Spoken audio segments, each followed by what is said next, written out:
اب یہ انسان جو درست بول بولے تو یہ درست بول کہتے کس کو ہے؟ یہ درست بول کہتے کس کو ہے؟ کہ اللہ تعالیٰ نے 8 قسم کے غلط بول قرآن مجید میں سکھائے ہیں. 8 قسم کے غلط بول ہمیں سکھائے کہ دیکھو یہ بول کو اچھی طرح یاد رکھو، یہ نہیں بولنا، یہ نہیں بولنا، یہ نہیں بولنا. 8 قسم کے. بس ان 8 قسموں میں سے اگر ایک قسم بھی پائی جائے گی نا اس زبان کے اندر، وہ بول درست نہیں ہوگا. حالات بگڑیں گے گھر کے جناب، خاندان کے حالات بگڑیں گے، میاں بیوی کے حالات بگڑیں گے اگر اس میں سے 8 میں سے ایک بھی چیز ہوگی. تو خالق ہے نا، اس نے زبان کو پیدا کیا ہے، اس پرزے کو پیدا کیا ہے، اس نے کہا اس کو اس طرح اس سے بول نکالو تو تمہارے گھر کے حالات ٹھیک رہیں گے. اور دیکھو یہ چیزیں نہ آنے دینا اپنے بول کے اندر. یعنی ہم نئی نسل کی جب پرورش کریں، تربیت کریں تو اس کے بول کے اندر سے، اس کی زبان کے اندر سے ان 8 چیزوں کو نکال دیں. ایک دم تھوڑا سا زور تو لگائے. 8 چیزیں نہ نکلے، ساری نہ نکلے، 10% کی تو کوشش کر لیں. نہیں ہوتا 100%. 10% کی کوشش کر لیں. یہ ہمت بندھا رہا ہوں، ہمت بندھا رہا ہوں. 10% کوشش کر لیں. 100% نہیں ہو رہا گھر کے حالات، 100% زبان پاکیزہ نہیں ہو رہی، 10% کوشش کر لیجئے. اس لیے کہ اللہ نے حدیث قدسی ہے، حدیث قدسی نبی صلی اللہ علیہ وسلم کوئی بات فرمائے کہ اللہ تعالیٰ نے فرمایا اور وہ بات قرآن مجید میں نہ ہو تو اسے حدیث قدسی کہتے ہیں. حدیث قدسی کہ نبی صلی اللہ علیہ وسلم نے فرمایا کہ اللہ تعالیٰ فرماتا ہے تم میری طرف 1 قدم چل کے آؤ، میں تمہاری طرف 2 قدم چل کے آؤں گا. تم چل کر آؤ، میں تمہاری طرف دوڑ کر آؤں گا. اللہ کہہ رہا ہے. تو تمام محدثین نے اس کی تفسیر یہ لکھی، اس تشریح حدیث کی تشریح یہ لکھی کہ اس کا مطلب یہ ہے کہ بندہ اللہ کی طرف 1 قدم چلتا ہے نا، اللہ اس کو 2 قدم چلا لیتا، اپنے پاس بلاتا. اور یہ بندہ صرف چلتا ہے نا، اللہ اس کو دوڑاتا ہے دین کے اندر. یعنی آپ 10% بچوں کی زبان کو پاکیزہ کرنے کی کوشش کریں گے، اللہ 20 پہ لے آئے گا. آپ 50 پہ کوشش کریں گے، اللہ 100% پہ لے آئے گا. یہ کام اللہ کا ہے.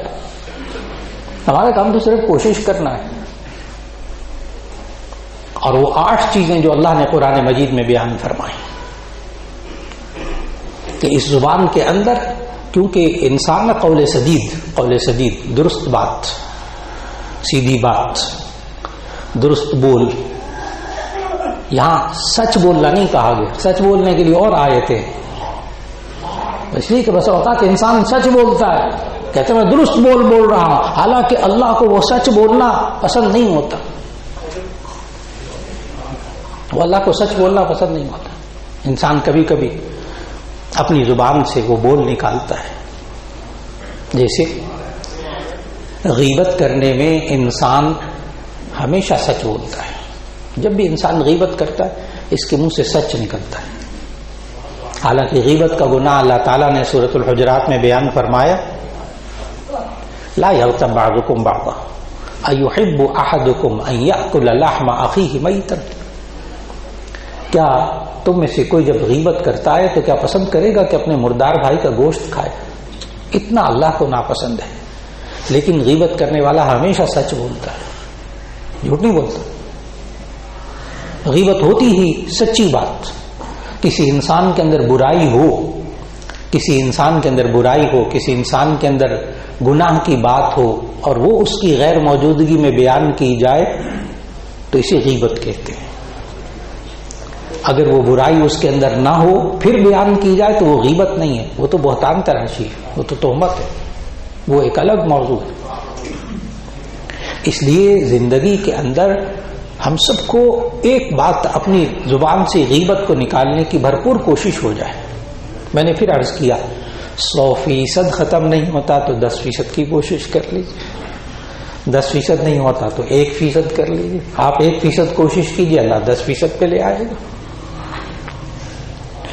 لہذا نمبر 1، اپنی زبان سے جھوٹ کو ختم کیجیے. جتنا ہو سکے انسان اپنی نئی نسل کی زبان کو جھوٹ سے دور کرے. بیٹے جھوٹ نہیں بولنا. اور کیا یہ ایک گھر کے اندر ممکن ہے، خاندان کے اندر ممکن ہے؟ جب آپ اس چیز کو سمجھیں گے تو باہر کے ملکوں میں آپ حضرات بہت جاتے رہتے اور آپ نے محسوس کیا کہ باہر کے ملکوں میں کافر ملک، غیر مسلم ملک، لیکن وہ اپنے معاشرے کے بارے میں یہ کہتے ہیں کہ یہاں ہمارا بچہ جھوٹ نہیں بولتا، کوئی بچہ نہیں جھوٹ بولتا، کوئی نوجوان جھوٹ نہیں بولتا، کوئی بوڑھا جھوٹ نہیں بولتا، پورا ملک، اور خرافات ساری ہیں، گناہ کبیرہ سارے موجود۔ لیکن صرف ایک بات عرض کرنی تھی کہ کیا یہ ممکن ہے کہ ہم اپنے معاشرے میں سے جھوٹ ختم کر دیں؟ کیا یہ ممکن ہے کہ صرف ایک گھرانہ ایسا ہو، میاں بیوی بچے، وہ کہ ہمارے اندر سے کوئی جھوٹ نہیں بولتا؟ ممکن ایک جھوٹ کو زبان سے ختم کر دیا جائے۔ نمبر 2، وہ 8 چیزیں ذہن نشین کرنی جو اللہ نے قرآن مجید میں بتائی۔ نمبر 2، غیبت، وہ اپنی زبان سے نکالنی، نکال دیں اس کو، نہ بولے۔ نمبر 3، بہتان، تہمت لگانا۔ نمبر 4، چغل خوری۔ نبی صلی اللہ علیہ وسلم نے چغل خوری کو عربی میں کہتے ہیں نمام، چغل خور کو قطات، دونوں لفظ حدیث میں آئے۔ لا يدخل الجنت النمام، چغل خور جنت میں داخل نہیں ہوگا۔ لا يدخل الجنت قطات، چغل خور جنت میں داخل ہی نہیں ہوگا۔ یہ چغل خوری کس کو کہتے ہیں؟ کسی کی اچھی یا بری بات کو دوسرے تک پہنچانا تاکہ دونوں میں فساد ہو جائے، جھگڑا ہو جائے۔ کسی کی اچھی یا بری بات کو دوسرے تک پہنچانا تاکہ دونوں میں جھگڑا فساد ہو جائے۔ بری بات تو سمجھ میں آتی ہے، اچھی بات سمجھ میں نہیں آتی۔ یہ کیا بات ہوئی کہ اگر کسی کی اچھی بات دوسرے کو بتائی جائے پھر یہ کیوں برا ہو گیا؟ اس کی وجہ یہ کہ اس کی نیت میں فطور ہے، اس کی نیت میں فساد ہے۔ جیسے اس کی ایک مثال دینے لگا، گھروں کی عام مثال گھروں میں پیش آتی۔ شادی ہو گئی، اب وہ سردی کا موسم آیا تو دلہا بیوی کے لیے گرم سوٹ لے آیا۔ بہت اچھی بات ہے، گرم سوٹ بیوی کے لانا بہت نیکی والی بات ہے۔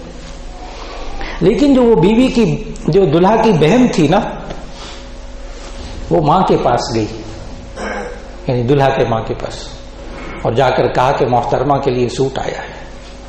اب بھلا بتائیں، یہ جملہ کوئی غلط جملہ ہے؟ محترمہ کے لیے سوٹ آیا، یعنی مانا کیا؟ ماں پہلے تیرے لیے آیا کرتا تھا، اب محترمہ کے لیے آیا۔ اب تاکہ دونوں میں فساد ہو جائے نا، یہ اطلاع اس لیے دی گئی ہے۔ اچھی بات، سوٹ لانا بھی اچھی بات، جملہ بھی بڑا اچھا، لیکن اندر فساد،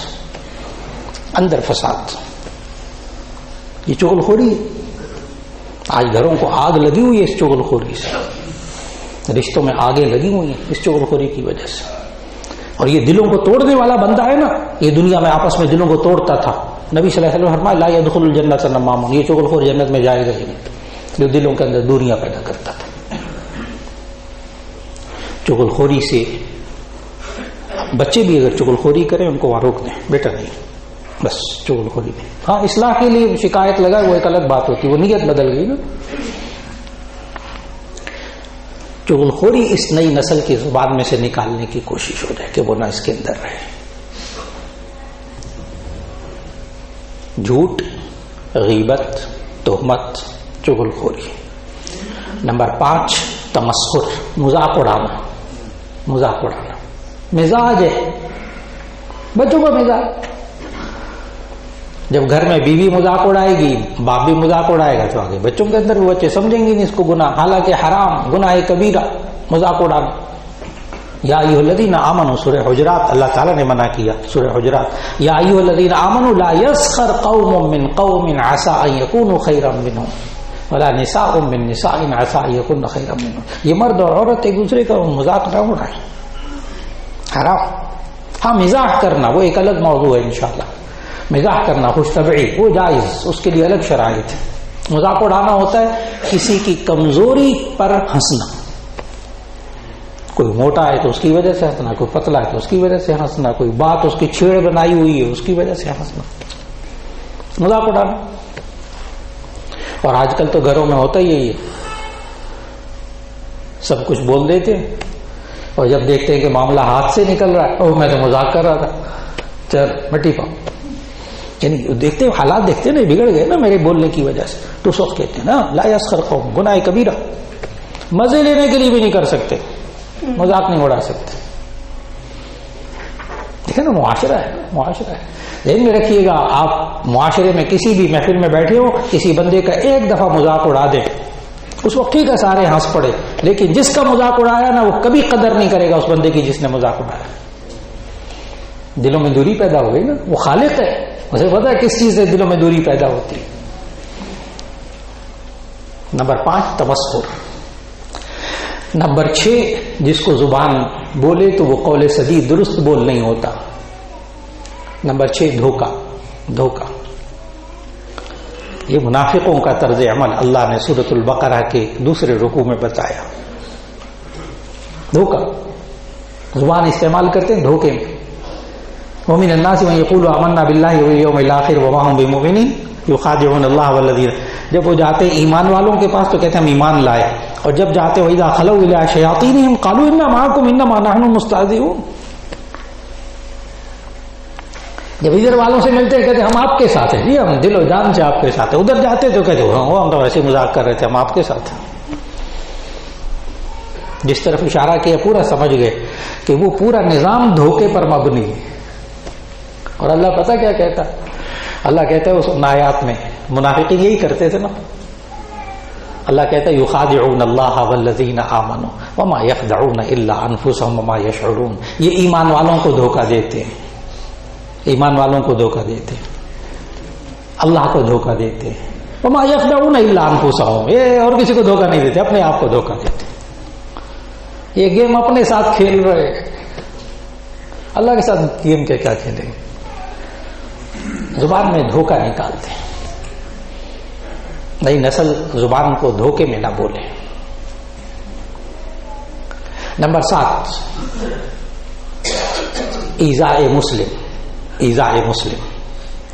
لا تنابزوا بالالقاب، سورہ حجرات. لا تنابزوا بالالقاب، تم لوگوں کو برے لقبوں کے ساتھ مت پکارو، دوسروں کو تکلیف مت دو، بول کے تکلیف مت دو.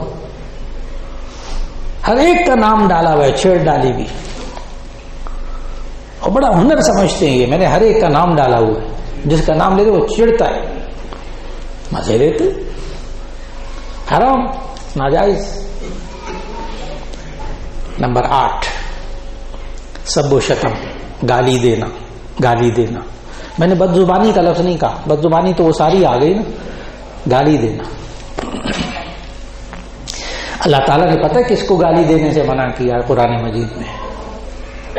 نبی صلی اللہ علیہ وسلم نے منع کیا. ایک دفعہ صحابہ کو کہہ دیا سباب المسلم فسوق، کہ مسلمان کو گالی دینا گناہ کبیرہ ہے، فسق ہے.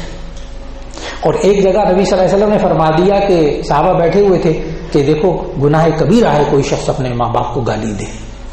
صحابہ کے دور میں تصور نہیں تھا ماں باپ کو گالی دینے کا. تو صحابہ نے سوال کیا یا رسول اللہ صلی اللہ علیہ وسلم کوئی ماں باپ کو بھی گالی دیتا ہے؟ ان کو تصور میں نہیں تھا نا. اب دیکھیے کہ نبی صلی اللہ علیہ وسلم نے کیا جواب دیا. دیکھیے ہمارے معاشرے میں کیا ہوتا ہے. نبی صلی اللہ علیہ وسلم نے فرمایا ہاں کوئی شخص کسی کے ماں باپ کو گالی دیتا ہے تو وہ الٹا اس کے ماں باپ کو گالی دیتا ہے، گویا کہ یہ اپنے ماں باپ کو گالی دینے کا سبب بنا. انڈائریکٹ ڈائریکٹ، گویا کہ اپنے ماں باپ کو گالی دینے کا سبب بنا. اور جب آپ اس معاشرے کی بات کی جائے تو الامان الحفیظ، الامان حفیظ. اسی طرح نبی صلی اللہ علیہ وسلم کے ذریعے اللہ تعالیٰ نے ہمیں سمجھایا لا تسبوا الذین یدعون من دون اللہ. اب یہ آخری پوائنٹ ہے بڑی توجہ سے، 8واں، جس سے زبانوں کو بچانا ہے، تب وہ درست بول بنے گا.